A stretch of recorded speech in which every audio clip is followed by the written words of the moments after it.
Yeah, I mean, what a way to send the senior class out. Just games, kind of the story of their career. Having to face so many adversity, come from behind, stick together, believe in each other, fight for each other.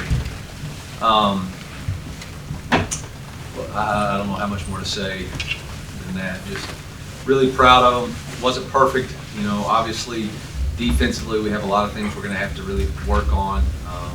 You know, hats off to Florida. I thought Coach Napier did a great job offensively, keeping us off balance. I thought their quarterback that came in the game really made some unbelievable plays for really his first exclusive game experience that I've seen. You know, hate it for Graham, the injury. Feel bad for him. But our team found a way. I mean, 4th and 18, Brady finds Lou. You know, Demetrius Johnson used to say big-time players make big-time plays in big-time games. And, you know, I know DJ today would have been the day that he gives away Thanksgiving turkeys in St. Louis. So kind of fitting for Luther to make that play today. Proud of Harrison Mevis, proud of Brady Cook. You know, got to finish in the red zone for us offensively. That's really the story of the game. That's why it was so close. We had a chance really to really have a much bigger lead, but weren't able to score touchdowns in the red zone. It's happened to us 3 weeks. We got to get that fixed. But other than that, all questions. Eli, with just one timeout, you call it right before that 4th down play, and obviously I know probably ideal scenario you wouldn't call it with the clock stop, but just take us through that timeout and what you were wanting to get done. There was some confusion on what play we were going to go to, and so I wanted to make sure that we were in the right play and get the last few coaching points. We tried to run a clear out dig concept, but Luther in the middle of the field was open, and Brady saw that. And actually, you know, threw it to him, but the dig was coming open kind of behind him too. So just wanted to make sure we're on the same page. You don't get to, there's no rewards for taking timeouts with you, so you don't save them for, you know, possibilities. You use them, and then we executed it after that perfectly. We, you know, hit Mekhi Miller, spiked it, and then hit Lukey and hit the field goal. Eli, just how impactful there, I think it was the early 4th quarter with Christian coming up with the fumble recovery, and then obviously with Theo. How important was that swing right there to kind of give you guys some momentum? Well, I mean, I thought it was really big. Obviously, the field goal, the takeaway in the red zone, and then to score to go up 9. I really felt like, you know, that might have been the dagger to put them away. But you know, defensively, we were not consistent tonight. You know, we had them behind the chains. We let the quarterback scramble, and they were able to hit the 4th down. And we were just real leaky in our run fits, and you know, we got a lot of work to do this week to get that stuff fixed. Eli, considering how the defense had kind of struggled for them to hold Florida to the field goal there at the end, I mean, was there any thoughts of, okay, at what point do you maybe let them score? I mean, but you trusted your defense, and they came up huge. If you have timeouts left and you got a lead, you're always going to make them fight, make somebody make a kick. So there was no thought to let them score. We were just going to use our timeouts. Coach, on the night filled with so much love for the seniors, Mekhi and Lukey come up with 3 of the biggest first downs in that final drive. How satisfying was it to see them contribute on this senior night? Yeah, I mean, they're big-time players for us, and I think it was awesome to see all the seniors really play and contribute. And you know, it's going to be a special memory to these guys.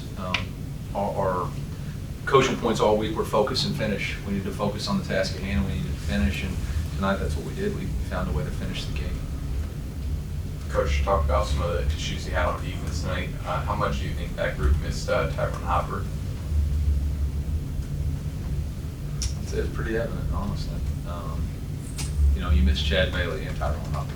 You know, you're starting middle linebacker. And that's not to say that Tristan and Chuck didn't play well, but you know, they've never had to play. Chuck's played that many snaps. Tristan's never had to play that many snaps. And again, I think what Billy does on offense is very difficult because they utilize a lot of motions, split flow, and confuse our eyes.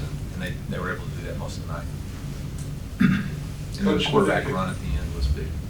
I apologize. No, you're good. In the big picture, when coaches come in, they always talk about changing the culture. This senior group, has the culture changed at Missouri? You know, I don't like to ever throw the previous staff, like I don't ever like to shade that. I would just say our culture is what we've made it now. Did it change from what it was? Good, bad, or indifferent? Maybe, but it is what we do now. It's always compete. It's build trust and respect. It's do more than what's expected. It's enjoy the journey. And it's about developing an elite edge every single day. So I believe that the 10 seniors that stayed here, whether they signed with us or signed with the previous staff, and the 17 that transferred have all contributed to the success we've had this season. And we got one more game to go. Eli, you said that this game was kind of the story of the seniors' career. Yeah. Just go a little bit deeper on that. What do you mean by that? Yeah, I mean, you look at the seniors, we got a couple of different groups, but my group that joined in, they started with COVID, and we had some highs and lows in that season. We overachieved. The next year, we kind of took a step back, fighting our way through, losing the bowl game. Last year, we had the ups and downs and some very difficult losses, some close wins, and then this year to be able to just consistently overcome adversity. I mean, you look at that game, and I don't know off the top of my head how many times we were down. I know we were down 7-3, but it just whether it was K-State, whether it was Kentucky, whether it was Tennessee, we were down. This game, our team always fights back. They believe in each other, and they have part of our acronym is GRIT, a stubborn refusal to quit. And I just think that's part of the senior class's makeup. Is that a belief that, can you sense that in your team? Hey, we have a belief this year that maybe kind of has grown over time? Yeah, I think it grows with results, right? Like you can say you believe, but when you don't see results, it's hard. But this year that we're seeing the results, and we know that our process is working, and you got some big time players too, and talent plus skill plus will gives you a chance. Coach, what was the challenge this week of keeping this team kind of focused after last week's win over Tennessee? And did you feel like there was maybe some sluggishness and the energy early on? I was concerned because of the emotion that we've had to play with the previous 2 weeks, and I was concerned because we were going to sit around the hotel all day. I felt like the fans were unbelievable tonight. I mean, y'all gave us so much energy to see the 5th sellout. When that was announced yesterday while we were fixing to go to practice, I mean, our team was so fired up. I didn't sense that we came out slow. We started, went right down the field and kicked a field goal. What I was concerned about was just that lack of execution. And I think when we're going to watch the tape, we're going to see that we're just a little bit of misexecution away. I mean, we're snapping the ball on the ground, staying on a knee on a 3rd and 1 in the red area. We have a perfectly designed, Kirby's got a perfectly designed hide the tight end play for a touchdown, and our wide receiver who's off steps on the ball for whatever reason. I mean, it's just like stuff that we never do. We just kind of, found a way to do it tonight. But in the end, we found a way to win. Coach, speaking of finding a way to win, I mean, you guys won in different amount of ways. Sometimes it's the defense, sometimes it's a Cody Schrader having 300 scrimmage yards, and today was kind of eking one out. So what does that say about this team being able to do that time and time again? Yeah, I mean, it just means we got a lot of good players. We got a belief in each other. We got, Luther Burton, who showed up big time for 158 yards. I don't know what did Cody do? No, he just had another 152. So, it doesn't matter. At the end of the day, Rick Jones used to always tell me, it doesn't matter at the end of the day, at the end of the season, they're just going to say whether it was a win or a loss. They're going to count this one as a win. Coach, what prompted the move that puncher tonight? Practice. And I thought it went really well to the last one, obviously. There was been one area where you could say, we'd like to see where you do something a little better. Maybe it was on some of those end of game drive. This season? Yeah, we've had 2 of them that were, obviously. This obviously was flawless. Do you think what didn't go right earlier in the season for him in some of those spots, maybe there's been something he's built on to have a night like tonight? Or is it just not letting those moments carry over to another opportunity? Yeah, I think his mental toughness and growing. I mean, losses are only losses if you don't let them become lessons. And I don't think there's a thing that Brady's experienced in his life that he hasn't tried to utilize utilize as a lesson. I was pretty calm on the sideline. Like, I kind of had a feeling like, we're going to be fine, guys. We're going to be fine. Just call the timeout. Let's get the right play called, and let's go do it. And,